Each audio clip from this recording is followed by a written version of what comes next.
Radijski roman Pot do resnice. Pričevanje muslimanke iz Bosne, ki je srečala Kristusa. Bere Mateja Subotičanec. Dober večer, spoštovani poslušalci, drage poslušalke. Prebiramo roman Pot do resnice, tokrat je na sporedu 14. del. Ani ni bilo nič več jasno. O čem govori njena sestra? Da sem jaz vzela denar iz trgovine? Jaz tega trgovca nisem nikoli videla. Ne poznam ga. Edino, kar vem, je to, da vedno, kadar grem na obisk sestri, grem mimo te majhne trgovinice. Neuspešno sem se branila. Mati je kričala name, ni izbirala besed. Žalila me je. Pa tudi očetu ni bilo vseeno. Začel se je prepir. Oni so me obtoževali, jaz pa sem skušala dokazati svojo nedolžnost. V nekem trenutku sem dejala: Dobro, vidim, da mi ne verjamete. Zdaj grem osebno tja in priskrbela bom dokaz, da s tem nimam ničesar. Jezno sem stekla iz hiše ter se napotila k sestri. Najprej sem odšla do trgovine. Vstopila sem in vprašala po lastniku. Moški, ki je stal za pultom, me je začudeno pogledal. Jaz sem to. Ali kaj potrebujete? Ali se poznava? Kot vidite sami, se ne poznava. Če se ne poznava, kako lahko potem rečete, da vam dolgujem denar? Sem ga vprašala. Vi meni ne dolgujete ničesar, mi je odgovoril presenečen trgovec. Jaz sem Enisina sestra in vi ste sinoči vprašali njenega moža, kdaj bom prišla in vam vrnila denar. Ali je to res? A tako? Ne, poglejte. Vaša sestra je pri meni večkrat vzela razne izdelke. Dajali smo ji, ker je soseda misleč, da bo plačala, ko bo imela denar. Ona pa je kar jemala ter se ni zmenila za plačilo. Zato sem jo vprašal, kdaj misli poravnati dolg, in ona mi je odgovorila, da boste dolg, ko pridete, poravnali vi. Zato sem včeraj vprašal, kdaj boste prišli, je pojasnil trgovec. Iz enega izmed predalov je potegnil rokovnik, ga odprl in mi pokazal. Pod sestrinim imenom so bili urejeno po datumih zapisani vsi artikli. Dolg je znašal več kot 100 mark. Zaprosila sem ga, če mi lahko prepiše seznam ter mi preda prepis. To je storil brez besed. Dejala sem mu še, da tega ne bom plačala, ter besna odhitela k sestri. Ona me je že pričakovala, ker jo je mati obvestila takoj, ko sem odšla. Sklonjeno glavo me je povabila v hišo. Ne da bi se sezula, kar je navada pri vstopu v hišo, sem vstopila. Pokazala sem mi seznam ter vprašala: Kaj je to? Zakaj si dejala, da jaz dolgujem ta denar? Jemala si hrano za svoje otroke in dejala, da bom plačala jaz. Zakaj? Sama veš, da on pije, je odgovorila sestra. Njen mož je bil res alkoholik. In ko je dobil plačo, ni prišel domov. Predno ni zapil večine denarja. Morala sem vzeti hrano za otroke, on pa ni imel denarja. Zato sem se zadolževala. Ti bi mi tudi morala prinesti 50 mark, ker si 2 noči prespala pri meni. To znese 100 mark, ti pa si mi dala le 50. Čakala sem nate, da mi prineseš denar, da bi lahko poravnala dolg. Vendar te ni bilo. Je jezno zaključila sestra, kot da sem jaz krivec vseh njenih težav. Vendar ta račun ne znaša 50 mark, ampak skoraj 3-krat toliko. Poglej, tudi neumnosti si jemala. Potem pa vse prevalila name. kot da sem jaz naredila ta dolg. Tudi starša mislita tako. Zakaj si lagala? Vedno, kadar sem lahko, sem ti pomagala, ti pa si me ob prvi priložnosti krivo obtožila. Ali sem si zaslužila to? Kdo si kaj zasluži, ve samo Bog. Pusti me na miru in ven iz moje hiše, je postala sestra nesramno predrzna. Ne, najprej boš poklicala mamo in očeta ter jima pojasnila, da ta dolg ni moj. Šele potem bom odšla. Zavedno, da te nikoli več ne vidim. Zdaj pokliči in povej resnico, sem začela kričati tudi jaz. Nikogar ne bom klicala, sama se izvleci iz tega. Če bi bila prava sestra, bi poravnala ta dolg in molčala. Do nedavnega sem hranila tudi tvoje otroke. Posojala sem ti denar, a tebi nikoli ni bilo dovolj. Kdaj mi boš vrnila ves dolg, ki se je nabral v zadnjih 10 letih? 1000 mi dolguješ in se kljub vsemu tako vedeš, sem besno kričala. Ničesar ti ne dolgujem, imela si denar in bila si mi dolžna pomagati. Tudi zdaj bi to morala storiti. Kaj je? Ali nimaš več denarja? Tako, če nimaš denarja, ti pravim še enkrat, ven iz moje hiše in ne prihajaj več. Pokliči starše in jim povej, kaj je bilo. Drugače bom to rešila na drug način. Ven iz moje hiše, ven! Je kričala sestra ter me rinila proti vratom. Jezna sem odšla do lastnika trgovine. Povedala sem mu, kaj se je zgodilo in ga z jokajočim glasom prosila, naj pokliče moje starše ter jim pojasni situacijo. Brez besed me je poslušal, takoj poklical mojega očeta ter mu vse pojasnil. Bila sem zadovoljna, zato sem se spet napotila k staršem. Pričakovala sem opravičilo ali vsaj odobravanje, ker smo prišli resnici do dna. Vendar je takoj, ko sem odprla vrata, mati začela kričati name. Kaj je? Zakaj si prišla? Sram naj te bo. Želiš uničiti še sestrin zakon. Svojega nisi mogla rešiti, zdaj pa hočeš uničiti še njenega.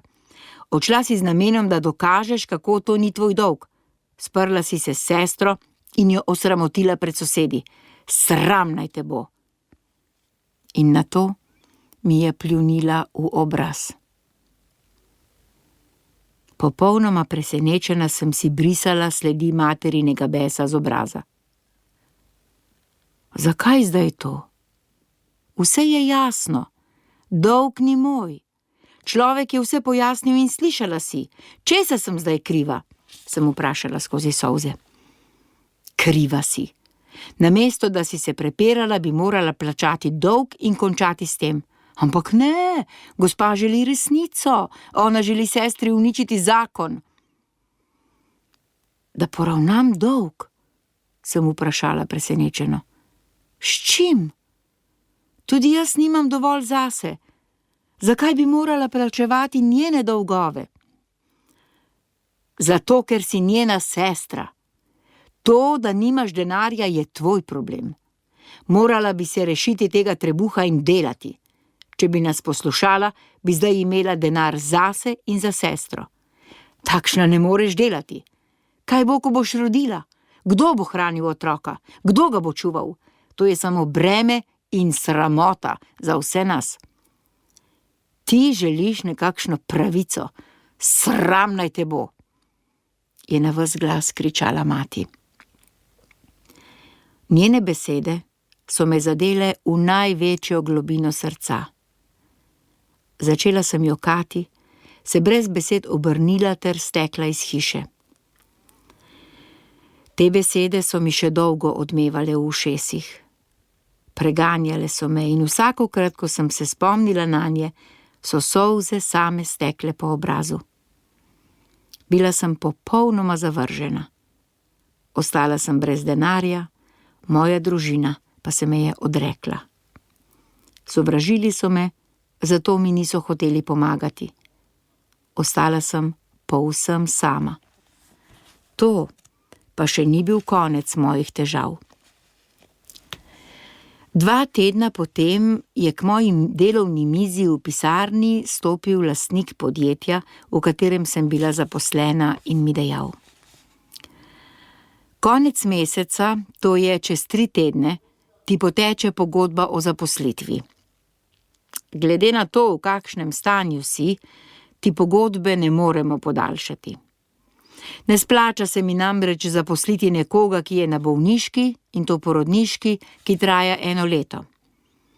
Potem, ko prideš nazaj, pa boš kot samohranilka, ko bo otrok zbolel, veliko odsotna. Tako, toliko da veš, da si lahko poiščeš drugo službo. Naslednji mesec ne delaš več tukaj, je končal in odšel iz moje pisarne. Še en šok zame. Kaj? Še brez službe sem ostala. Ostala sem brez besed. Njegove besede so mi odzvanjale v ušesih. Ne more mi narediti tega. Zakaj? Kako? Odšla sem k pravnici podjetja in jo vprašala, kaj se dogaja. Sama veš, da si podpisala pogodbo za 1 leto, ko si bila sprejeta v službo. Do zdaj smo ti pogodbo podaljševali, zdaj pa tega ne bomo več storili. Po zakonu imam to pravico, mi je prijazno pojasnila svetlolasa ženska srednjih let, pravnica, s katero sva se večkrat srečali na hodniku. Kako mi lahko zdaj date odpoved, saj sem v 7. mesecu nosečnosti? Ali ni to protizakonito? Sem presenečena vprašala. Mi ti ne dajemo odpovedi. Le pogodbe, ki ti poteče konec meseca, ti ne bomo podaljšali. Pred zakonom smo čisti. Lahko si hvaležna šefu, da te je opozoril, ker si lahko začneš iskati drugo službo. Zdaj pa te naprošam, da zapustiš mojo pisarno, ker imam še drugo delo, je dodala s hladnim glasom ter ignorantsko začela brati dokumente pred seboj. Prosim vas, kdo me bo zaposlil v 8. mesecu nosečnosti? Sem vprašala z drhtečim glasom. Na to bi morala misliti prej. V tem času je toliko brezposelnih, da se nikomur ne izplača imeti delavke na porodniškem dopustu. Potem pa otroci neprestano zbolevajo, pa na bolniško. Pozabi in bodi srečna, da si imela delo do zdaj. Pojdi domov, poišči otrokovega očeta, naj te on hrani in vzdržuje, je dejala ter z nasmeškom dodala, če veš, kdo je oče, zdaj pa prosim pojdi iz pisarne, ker imam dosti dela. Ves svet se mi je podaril. Odšla sem ter bleda kot mrlič sedla na svoj stol. Okoli mene se je vrtel ves prostor. Malo zaradi tega, ker nisem jedla, kot bi morala, najbolj pa zaradi šoka. Bila sem v 7. mesecu nosečnosti, živela sem v najemniškem stanovanju, vsi moji so mi obrnili hrbet, zdaj pa sem ostala še brez službe. O, Bog, zakaj me sovražiš? V službo mi ni bilo več za hoditi, vendar sem morala. Sodelavcem sem se smilila. Vsako jutro sta me na delovnem mestu čakala kava in sendvič ali kaj drugega, predvsem pa veliko sadja, veliko sadja. Zares so skrbeli zame. Sodelavke so mi nosile svoje stare obleke, tiste, ki so jih v nosečnosti nosile same. Ena izmed njih mi je podarila celo vitamine, ki jih zdravniki predpisujejo nosečnicam, vendar jih je bilo treba plačati in so zelo dragi. Bili so zelo pozorni in bili so mi pripravljeni vedno pomagati. Zadnji delovni dan so mi v pisarni priredili skromno poslovilno zabavo. Namesto darila so zbrali nekaj denarja ter mi ga izročili. Njihova pozornost se me je globoko dotaknila. Moram omeniti, da je na zabavo prišla tudi pravnica, tista, ki me je tako nesramno odslovila. V trenutku, ko sva ostali sami, je pristopila ter se mi opravičila. Oprosti mi, če sem te užalila. Samo svoje delo sem opravljala. Dostikrat sem brezčustvena koza, vendar moraš razumeti, vsak dan nekdo dobi odpoved. Država vse bolj tone. Če bi sočustvovala z vsakim, me ne bi bilo več. Seveda sem ji oprostila, njej in vsem ostalim, ter skušala negotovo življenje živeti naprej. Denar, ki so mi ga podarili sodelavci, je zadostoval za plačilo 2-mesečne stanarine in to me je vzradostilo. Takoj sem ga predala lastnici stanovanja ter poravnala plačilo stanarine za 1 mesec vnaprej. To, da sem ostala brez službe, sem seveda zamolčala. Zato sem vsako jutro, tako kot do zdaj, vstajala ob isti uri, odhajala iz stanovanja in hodila po mestu, včasih obiskala nekdanje sodelavce ter občasno skušala najti kakšno delo.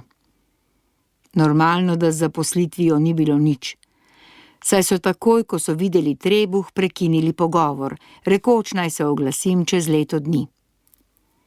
Tudi zdravje mi je vse manj služilo. Vsaka ženska ve, da v nosečnosti potrebuješ posebno hrano, te pa jaz nisem imela. Nisem se posebno ozirala na svoje stanje. Jedla sem neredno in zelo borno hrano. Malo peciva, kakšen kolač in le redko kak hamburger. Zadnjo plačo sem hranila za vikende z otrokoma. Ko sta bila pri meni, jima nisem z ničemer dala vedeti, da je kaj narobe. Sprehajali smo se, smejala sem se z njima in nisem dopustila, da bi opazila, da se nekaj dogaja. A v ostalih dneh bilo je vse huje in huje. Kako hudo, pa bomo slišali v prihodnjem nadaljevanju. Za nocoj hvala, spoštovani poslušalci, drage poslušalke, da poslušate radijski roman Pot do resnice in vabljeni k poslušanju spet čez teden dni. Lahko noč.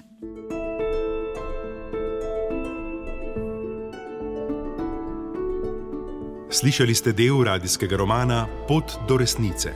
Knjiga je v prevodu Dušana Sporiša izšla v zbirki Žepna knjiga Ognjišča.